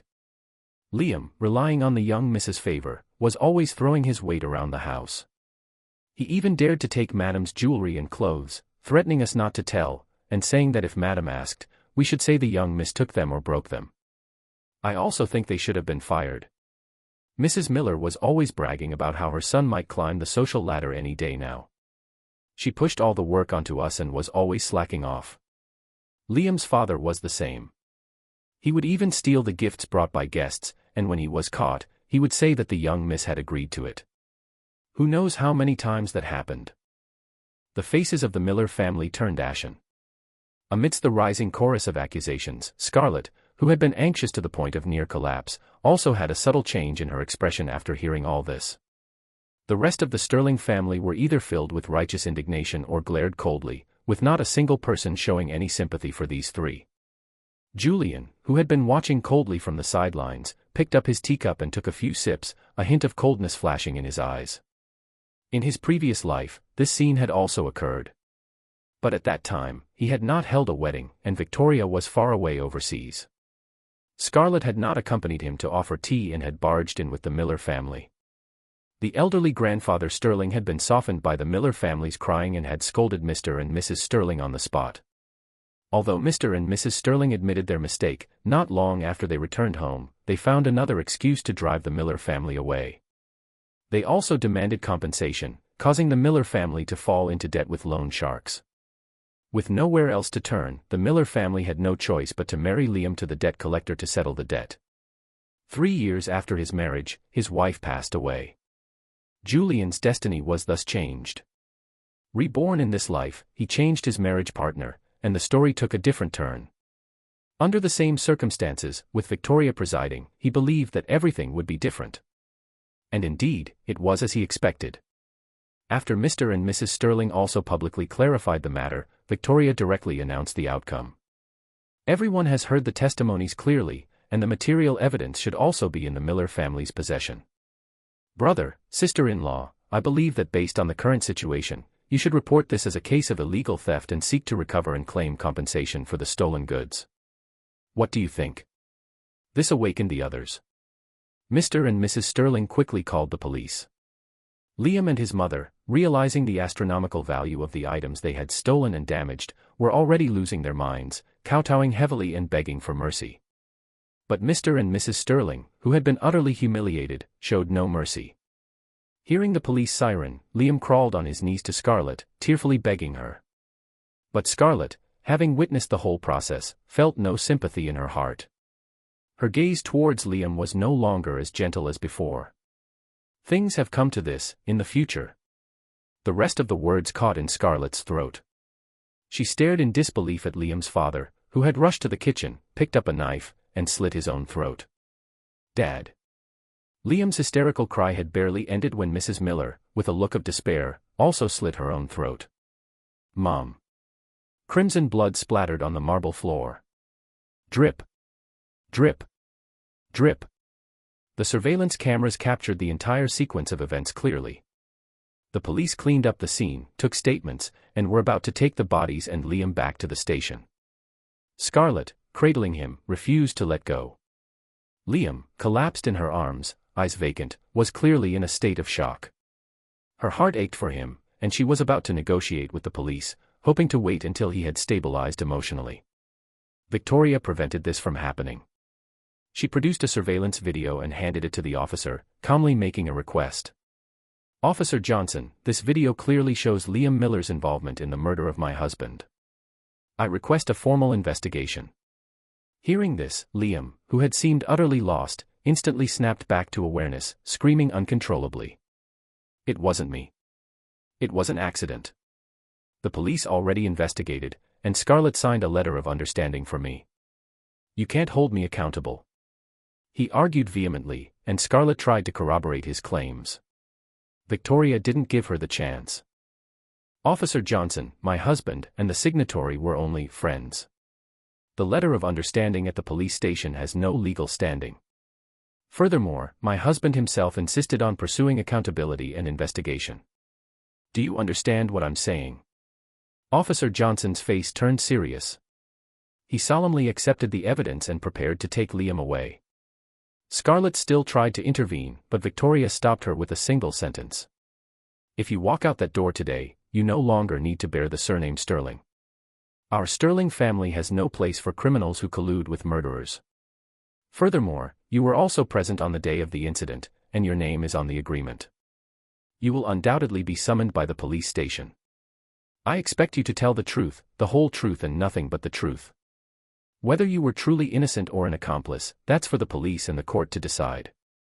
Scarlett's face turned ashen, and she dared not speak another word. Seeing her in action, Liam's last shred of hope vanished. He mustered all his strength, broke free, lunged at her, and slapped her hard across the face, his voice filled with despair. Scarlett Sterling. You are such a weak, incompetent, and heartless woman. I misjudged you. No wonder Julian Thorne looked down on you. You deserve to be dumped by him and used by me. Ha ha ha. Let me tell you, I never liked you. All those sweet words I whispered to you were just to trick you into giving me money and gifts. That's all you were good for. Besides your money and that face, you're a useless piece of trash. If I could live my life over, I'd rather marry a maid than ever look at you again. Scarlett's eyes, which had held a flicker of hesitation and pity, turned cold at these words. For the first time, she realized that the person she had loved and protected for so many years was nothing more than a materialistic, vulgar creature. She shoved Liam away, her voice filled with unspoken anger and pain. Get out. The police escorted the struggling man out of the Sterling family mansion. The moment the door closed, Scarlett felt all the strength drain from her body. She turned around wearily, only to meet a familiar pair of eyes. It was Julian Thorne. Seeing him, the gloom in her heart deepened. She opened her mouth slightly, wanting to call out to him. Julian. Julian didn't respond. He extended his hand to Victoria, his voice gentle and soft. Things are temporarily settled. It's time for you to offer tea to my parents. All right, they must be getting impatient. Watching the two figures leave side by side, the light gradually faded from Scarlett's eyes. A sharp pain surged in her chest, so intense that tears welled up. She felt something slipping away from her, drifting further and further away, lost forever. On the way home, Victoria was looking over the hospital report that her secretary had just delivered. She read the line, minor trauma, no abnormalities in organs or bones, 6 or 7 times before finally feeling relieved. Julian, sitting beside her, casually took the report and tossed it into her bag, his tone light. I told you I was fine. You insisted on taking me for a checkup this morning. Now are you finally reassured? I needed to see the results with my own eyes to be at ease. It's just a bit of extra time. That made sense. Julian nodded, then remembered something important. When did you get the surveillance footage from Scarlett's villa? This morning, Victoria replied briskly. Julian was a little puzzled. She doesn't know. She doesn't need to know. After all, every asset she owns has to go through me, houses, cars, shares, everything. Hearing this, a strange thought suddenly popped into Julian's head. He didn't have time to catch this fleeting inspiration before it vanished, leaving only a lingering sense of unease that he couldn't shake off. But everything was resolved, and he didn't bother to dwell on it. He enthusiastically asked Victoria if she wanted to try his cooking. She glanced at him, surprised. You can cook. The 21-year-old Julian Thorne certainly couldn't, but in his previous life, after having a daughter, he had learned a lot from a nutritionist. However, he didn't dare to pretend he knew it all in front of her and modestly claimed to know a little. Once in the kitchen, he burned the fresh, plump fish until it was black, and the kitchen filled with smoke. The confidence on his face turned to embarrassment as he scrambled for excuses. All I know how to make are nutritious meals. This is my first time frying fish. It's normal to mess up, right? Victoria suppressed her laughter, fully affirming his statement. Then just make nutritious meals from now on.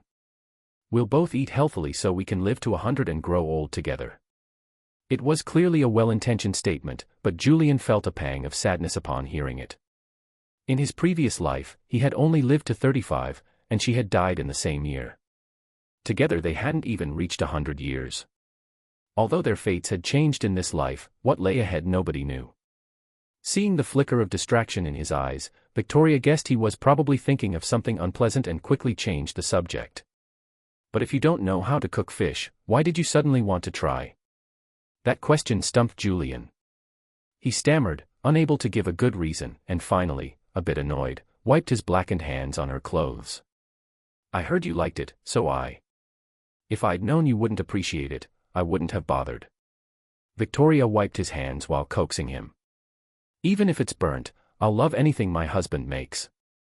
Why don't we have some more fish delivered? I'll help you watch the heat. We'll definitely succeed today. Encouraged by her words, Julian rolled up his sleeves again. After several hours of effort, and after sacrificing 3 poor fish, he finally managed to simmer a pot of milky white fish soup. Victoria immediately took a photo to commemorate the occasion and posted her first ever social media update. The first bowl of fish soup my husband made. Within minutes, the likes and comments reached 99+. Who made it? Julian. When did he learn to cook? None of us knew. So sour, so sour, so sour.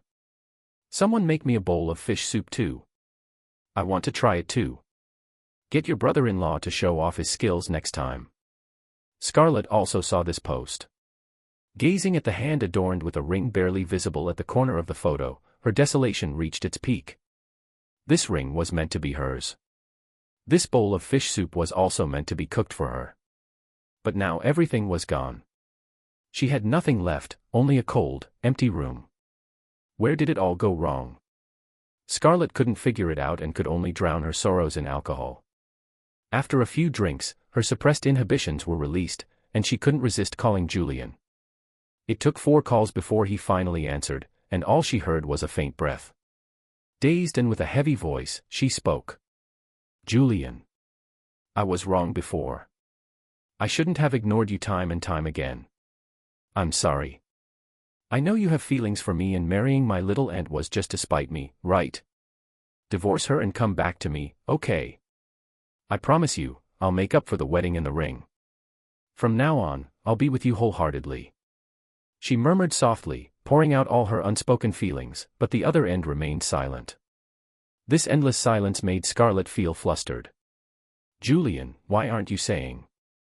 Honey, where's the hairdryer?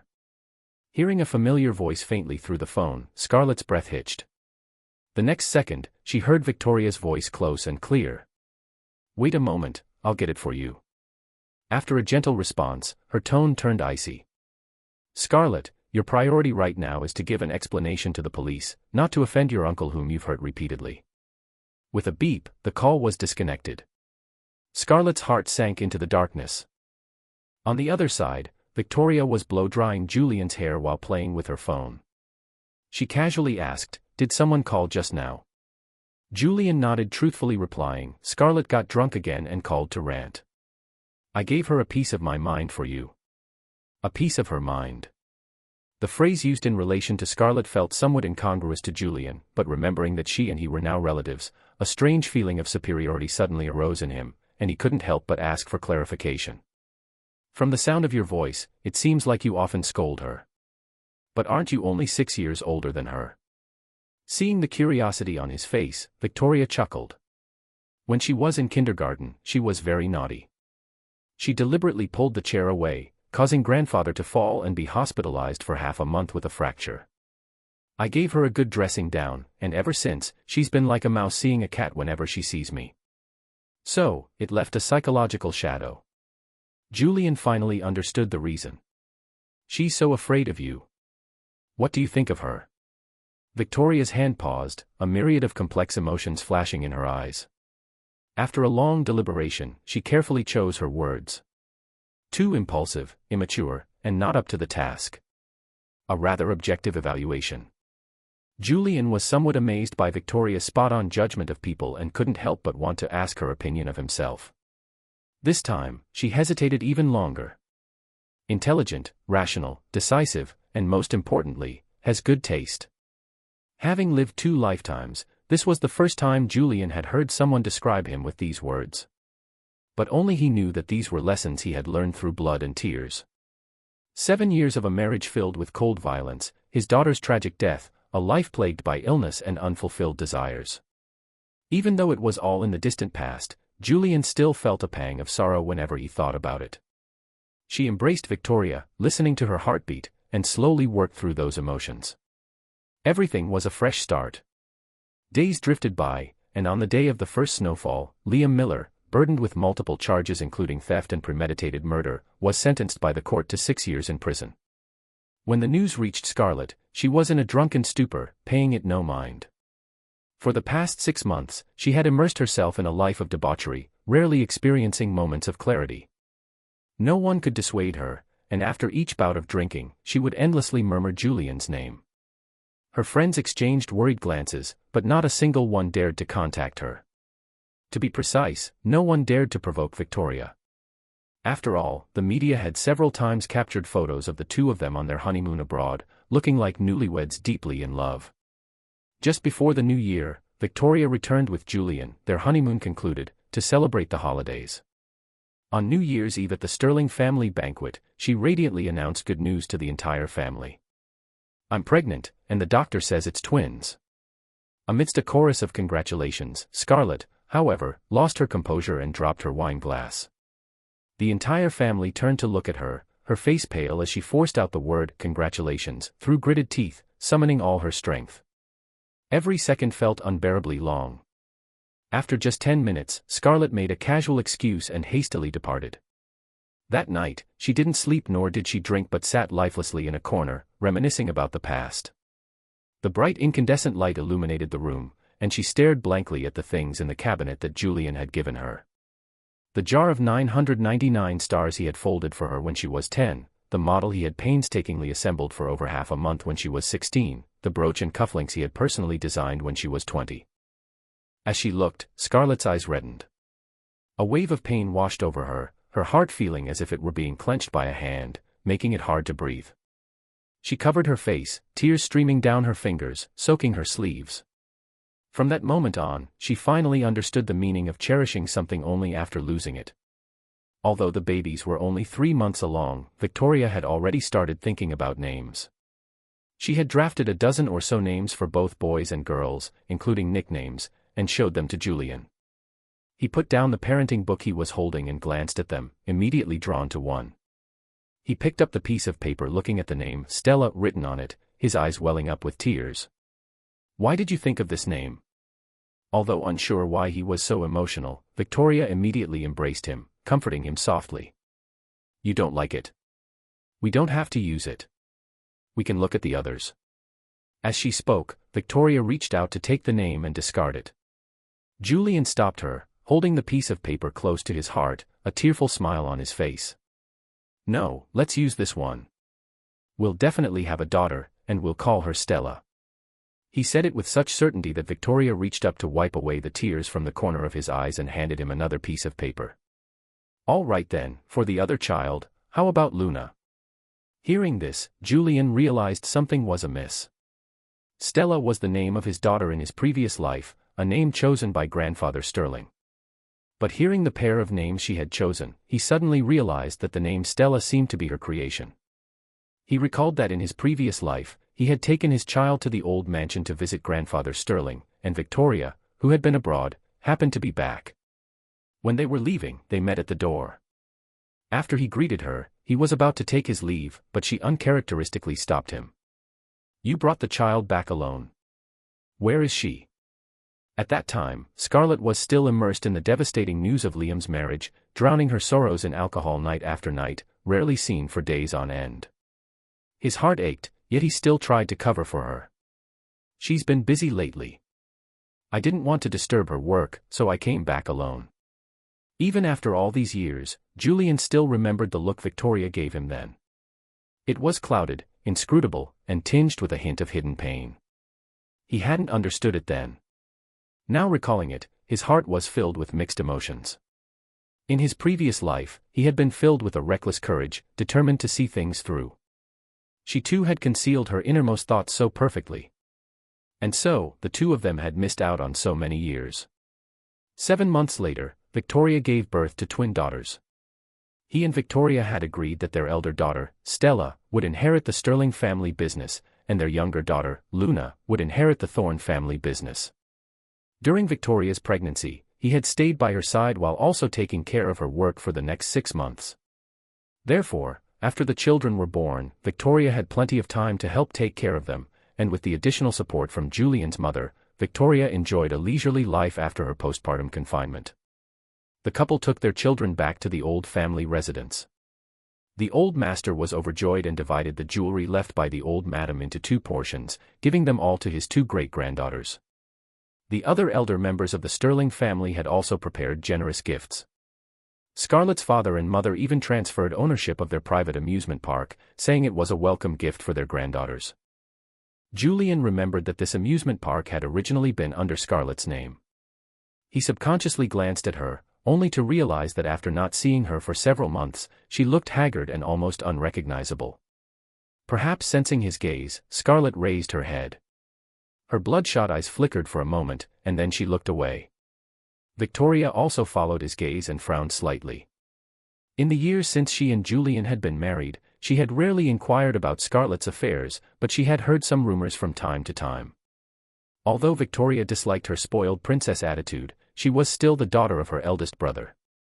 As the head of the Sterling family, both emotionally and rationally, she couldn't watch Scarlett continue down this path of self-destruction. So after the family banquet ended, Victoria called her into the study. No one knew what they discussed, but when Scarlett came out, her complexion had improved a lot, and there was a spark in her eyes again. Seeing her revitalized, Grandfather Sterling and Scarlett's parents were all relieved. On the way home, Julian couldn't resist his curiosity. "Honey, what did you talk about in the study?" Victoria tucked the small blanket around the child and held his hand in hers. "I gave her the Jingguan project." "Just that." "Just that." Seeing the confusion on Julian's face, Victoria patiently explained the reason. "She's been drowning herself in alcohol because she's been living a life of luxury for too long and is trapped in romantic entanglements. Give her something to do, and when she's busy, she won't have time to dwell on these things. It's better than her drinking herself into trouble one day and worrying our elder brother and sister-in-law." Winter passed and spring arrived, year after year. The 2 little girls gradually grew up, babbling and learning to call for mommy and daddy. Since their marriage, Victoria, once known as a workaholic, had started living a 9 to 5 life with punctual departures every day. After work, her first task, as instructed by Julian, was to buy various desserts, toys, and a bouquet of flowers.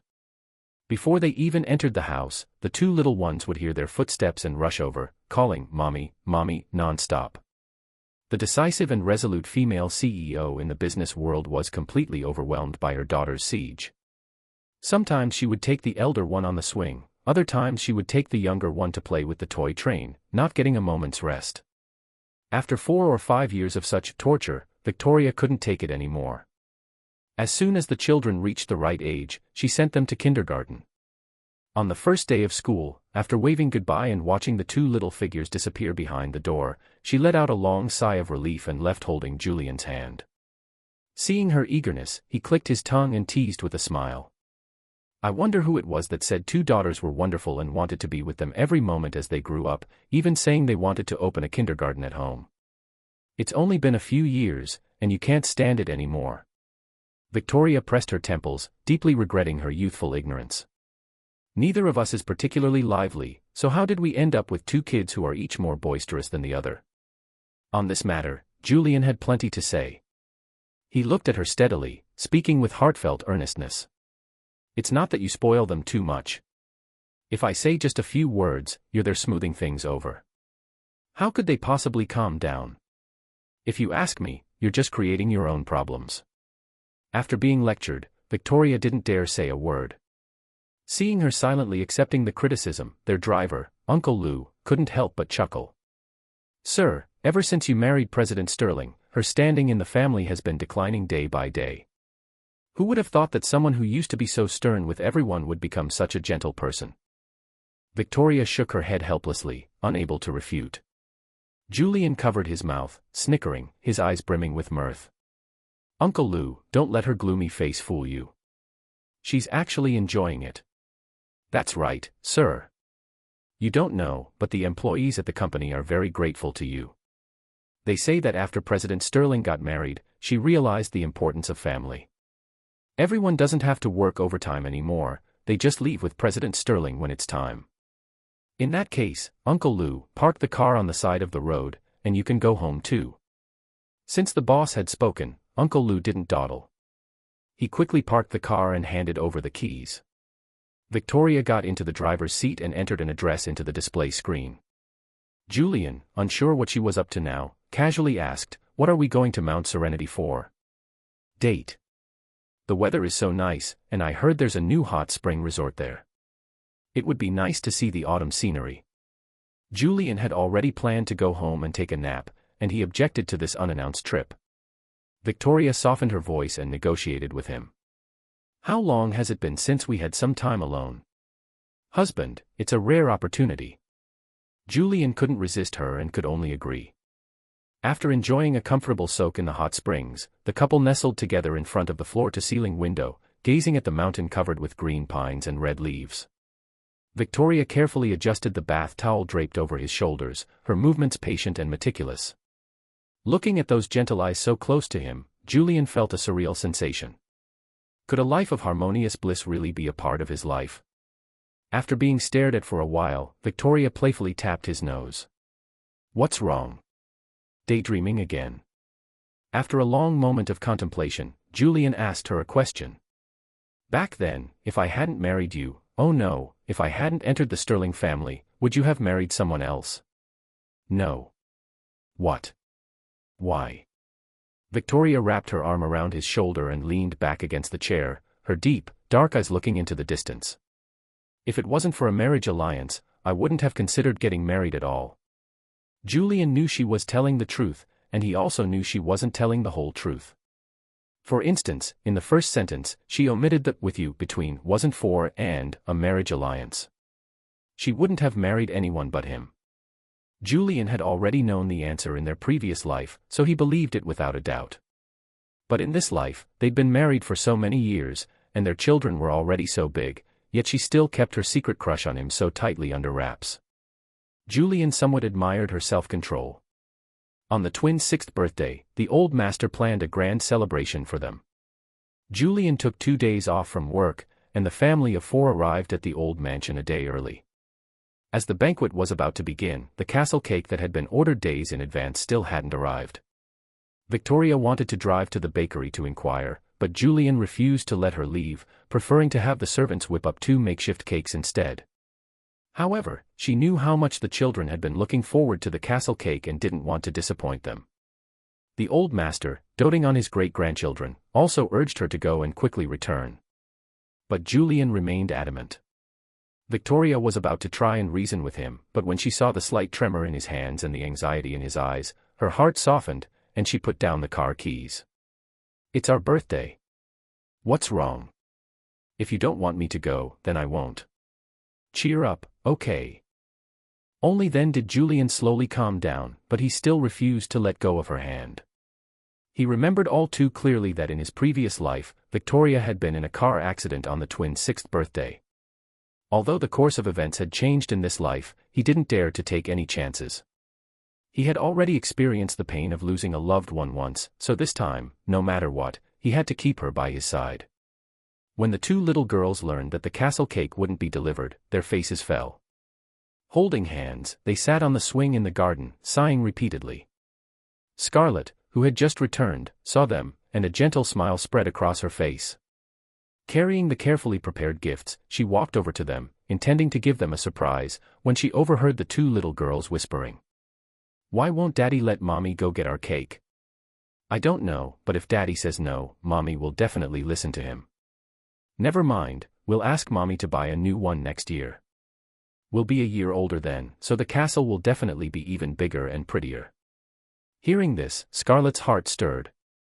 "What cake?" The 2 little girls saw her and rushed into her arms, calling her Cousin Scarlett repeatedly.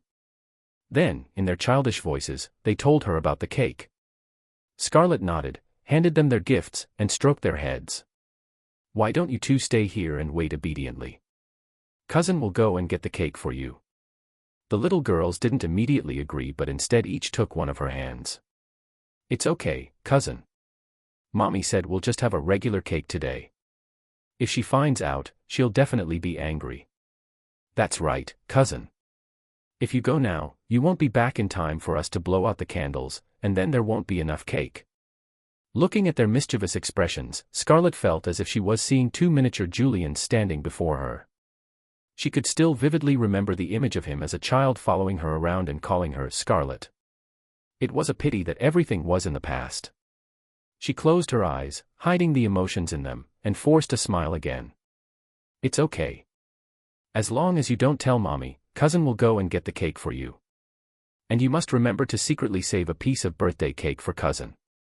After the three of them made a pinky promise, Scarlett took the car key and left. Before heading out, she inexplicably looked back and saw Julian leading the two children back into the living room. He still looked like he was in his 20s, as if time had left no mark on him. But Scarlett knew that everything was different. He no longer belonged to her. Only after his figure disappeared behind the door did Scarlett despondently get into the car. The weather today was a bit gloomy. She watched the distance on the navigation system slowly shorten as she waited at a red light. When she looked up again, a very dilapidated car suddenly pulled up in the right lane beside her and rolled down the window. She instinctively turned her head, and upon seeing the gaunt and emaciated face, her gaze suddenly froze. The next second, a force of gravity slammed into them, shattering the car window. Blood gushed out like a spring. More immediate than the intense pain was the spreading sense of utter disorientation and blankness. Before losing consciousness, Scarlett mustered her last ounce of strength to rip off the necklace she wore. The car's smashed infotainment screen still played a song softly, "I Once Had You, How It Breaks My Heart." Julian learned of Scarlett's accident 8 hours after it happened. That night, their family was still staying at the old residence.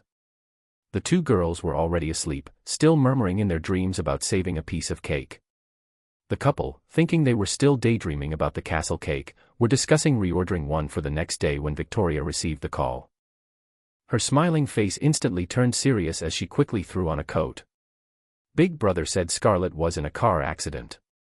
I'm going to the hospital to check on things. Julian, you stay home with the children and Dad. Let's not spread this news around yet." Julian was also shocked by the news. He thought that by keeping Victoria at home he could avert disaster, but he never imagined that Scarlett would be the one to have an accident. The date was the same, the cause of the accident was identical, and both were members of the Sterling family. All these coincidences coming together made him start to wonder, was this fate, or was someone manipulating things? If it was truly destiny, then why did Scarlett have to bear the ending meant for Victoria? If it was a man-made accident, who could harbor such intense animosity towards the Sterling family? Julian thought about it all night but still had no clue.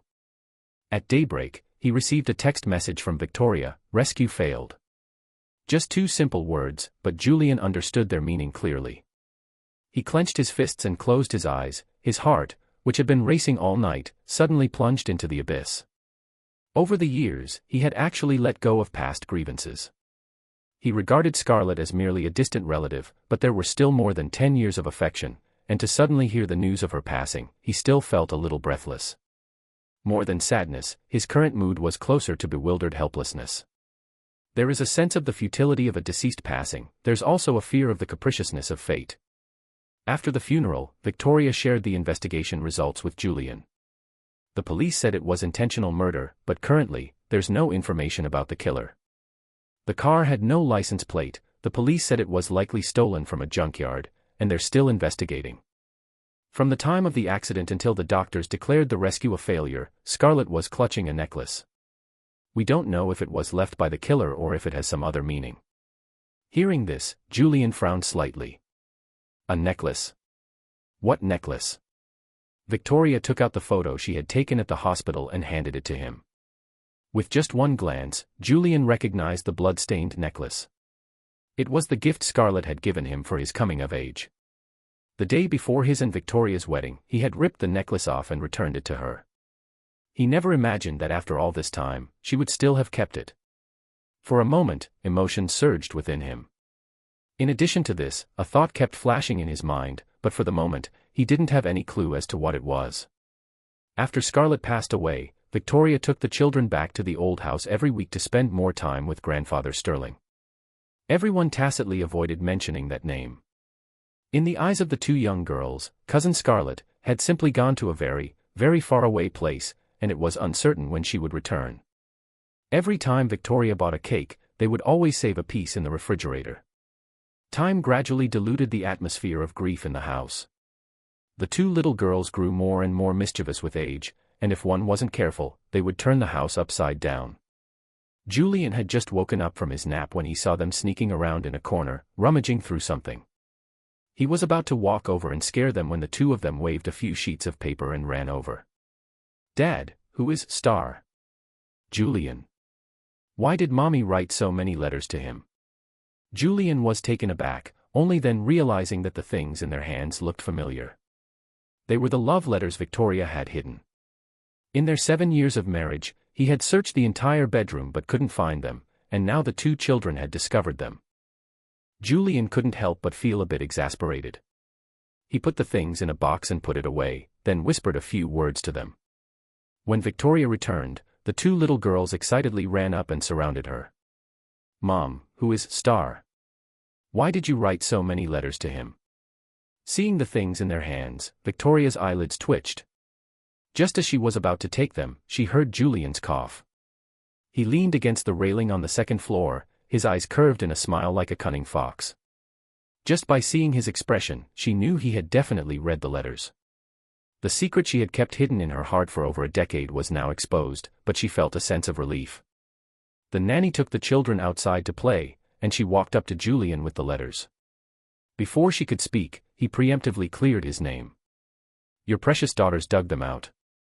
It has nothing to do with me." Victoria nestled into his embrace, smelling the fresh fragrance of his hair, and smiled softly. "They were meant for my Star. How can you say it has nothing to do with you?" After all this pretense, he finally heard the truth. Julian reached out and pinched her ear. "Confess honestly. When did this happen? Why didn't you tell me when we got married?" In front of him, Victoria could only surrender. "The letters you wrote when you were 17, falling in love with you, that happened when I was 13. Do you remember that year we both had the flu? My parents were busy with work every day, so they entrusted me to your mother's care. We stayed in a hospital suite. Your condition was milder, so you recovered quickly. Every day you would bring me medicine and candy, but because you were afraid of me, you wouldn't dare to say a word. You wouldn't dare to wake me when I was asleep, and you would sit by my bedside for an hour. The medicine would get cold, and you would fall asleep. When I woke you up, the first thing you did was take away the medicine, saying it was uncomfortable to drink cold medicine, and then you ran out to ask someone to heat it up for me. I have a cold personality, and my older siblings are much older than me. Those who are close to my age are all of a different generation. Everyone is afraid of me, so I've always been alone since I was young. Only you, every time you saw me, you would greet me obediently. During holidays, you would give gifts to Scarlett and also ask her to bring one for me. Although you were kind and polite, I remembered it from many years ago and never forgot. It's just that I knew you didn't like me, and I was so much older than you, so I buried these things in my heart. Fortunately, I finally have the opportunity to tell you now." Too much time had passed, and Julian actually couldn't remember the things Victoria was talking about. But when he saw her eyes shining like stars as she recounted these past events, he couldn't stop the urge to cry. It turned out that while he was trying to reach for the stars in another person's eyes, he was also the morning star that had illuminated her life. He wiped his tears on her clothes and choked out, "So, every Christmas, the Santa Claus who put gifts on the windowsill of my room was you." "It was me. The suit I wore on my 18th birthday was also something you mixed in with Scarlett's gifts." "You guessed that too. When you heard that I was going to have an arranged marriage with you, were you so happy you lost your sense of direction?" "Yes. East, west, south, and north, I couldn't find any of them." The wind howled, bitter and desolate. Julian stood alone on the empty rooftop, his mind in a daze. He didn't know why he was there, nor did he understand how, in the blink of an eye, he saw the three people he least wanted to see. Liam Miller, holding a little girl's hand on his left and with his right hand tucked in Victoria's pocket, approached him arrogantly. Where's your precious daughter? Where's your precious daughter? This sentence echoed in Julian's mind like a nightmare. He looked around frantically searching for his daughter, but there was no one in sight. Looking up again, he saw a silver necklace gleaming coldly, its light stinging his eyes. He couldn't help but close them. When he opened them again, he was pulled from the dream and back to reality. Outside the window, the sky was just beginning to lighten.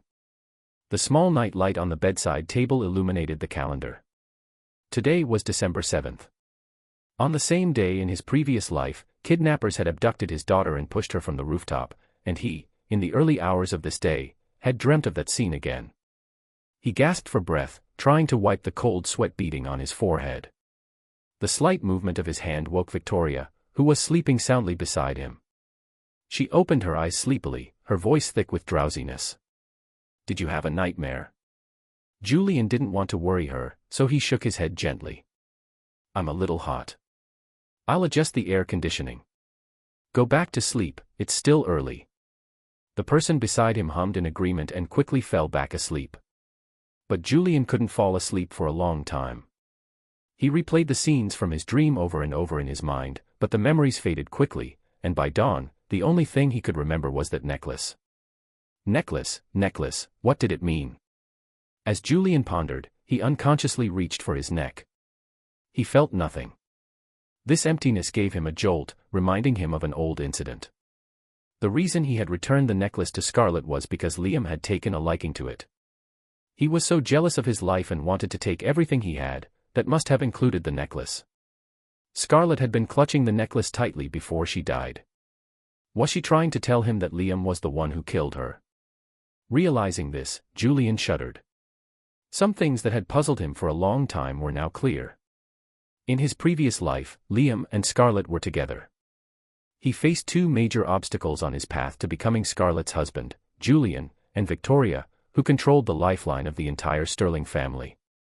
So he ruthlessly orchestrated a car accident and a kidnapping to eliminate both obstacles. But in this life, because Julian had taken the initiative, the story had changed. 27-year-old Liam had lost his parents, spent 6 years in prison, and his life was in ruins. Having fallen to this state, with his personality, he would definitely seek revenge after his release. Now that Scarlett was dead, the next targets were him, Victoria, and their children. And today happened to be December 7th.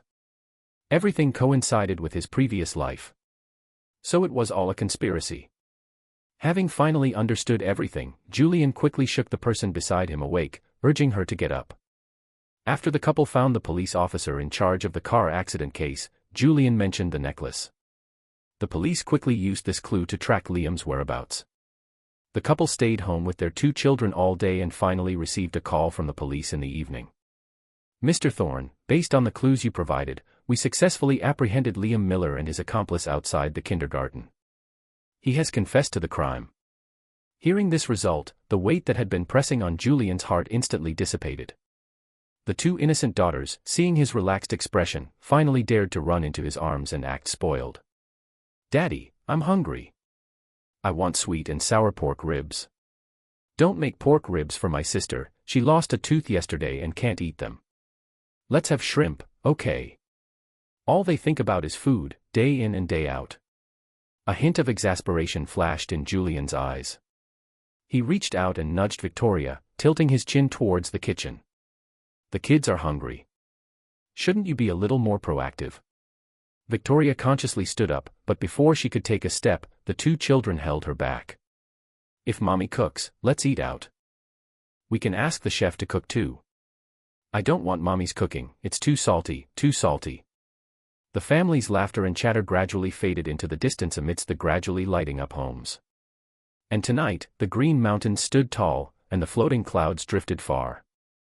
It was the best time of the human world.